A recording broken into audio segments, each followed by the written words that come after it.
hiking and getting to the top of the mountain is kind of fun. But a few of you guys have been out to Colorado with us, and we've hiked to the top of the mountain. And kind of the goal of that day is you set out on that hike and you want to get to the top, right? And at least that seems like the goal, or that is the goal, or sometimes it's not even stated that that's the goal. Like, and everything is about getting to the top.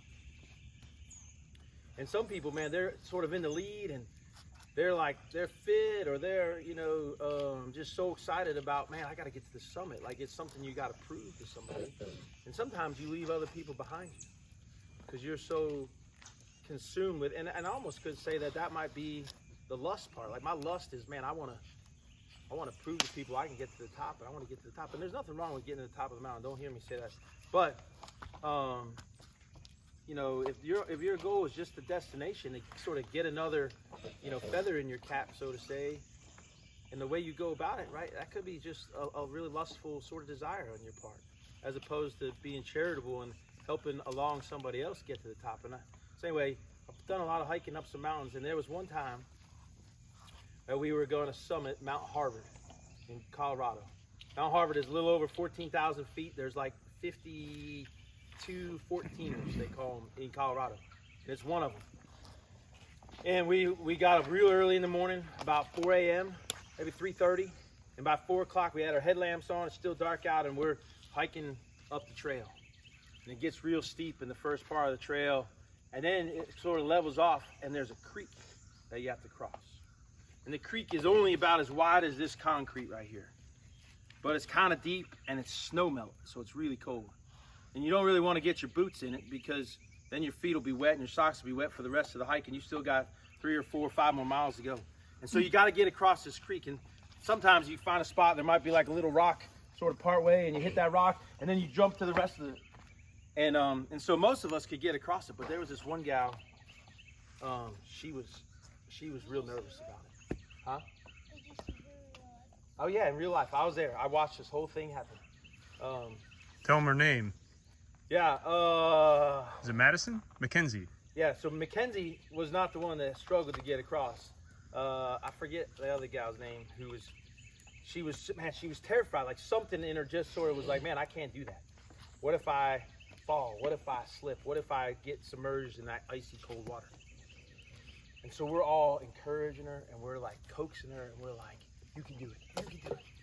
Well, here, take this pole and use that to balance you. And she kind of looks at it, and but she won't go. And there's about, 5 or 6 minutes, and we're sort of, we're all paused, and we're all waiting for this one gal to get across so we can, this is just early in the hike, still dark. Maybe just the crack of light is up. And one of the guides, her name is MacKenzie, she's already across. She's like the first one across. And she realizes that this other gal is not have the courage and the fortitude to be able to sort of make this on her own. So you know what MacKenzie does? She sits down on the far side. She takes her boots off, her socks and her shoes. She rolls up her pants to about knee level, and she wades out into the creek. And she goes across, and she gets the other girl, and she lifts her up, and she carries her across, and she sets her down on the other side. And then she dries her feet off, puts her socks and boots back on, and we're off on the hike. And I was just like, blown away by the selflessness, like that gift of charity, of love towards somebody else, like making yourself uncomfortable so that somebody else could be comfortable, and not even really thinking twice about it. I would have never thought to do that. I was embarrassed there. That wasn't my idea, a little bit, or I was encouraging her and trying to coax her across, but I didn't take my boots off and wade into the icy cold water. And MacKenzie Mac, she didn't even think twice. And it wasn't a big deal. We just sort of got across and we were on our way. But I just thought about that a lot. Something about feet, and like Jesus washing the disciples' feet, like an act of charity and love, and man, it's just deep love. When the king, the guy who's over all things, sinless, is washing the feet of these guys who are arguing about who's going to be first and who's going to sit on his right hand, and all these things that they're thinking about, that lust of, hey, what do I get out of this? So anyway, I tell you that story just for you to think about practically, like, what does it look like lived out? So we got the definition, or part of a definition of 1 Corinthians 13, and what Stedman sort of read and some of the other literature. But like, okay, now how do I make that practical in my own life? Or just in one little thing that I could do today to show somebody charity.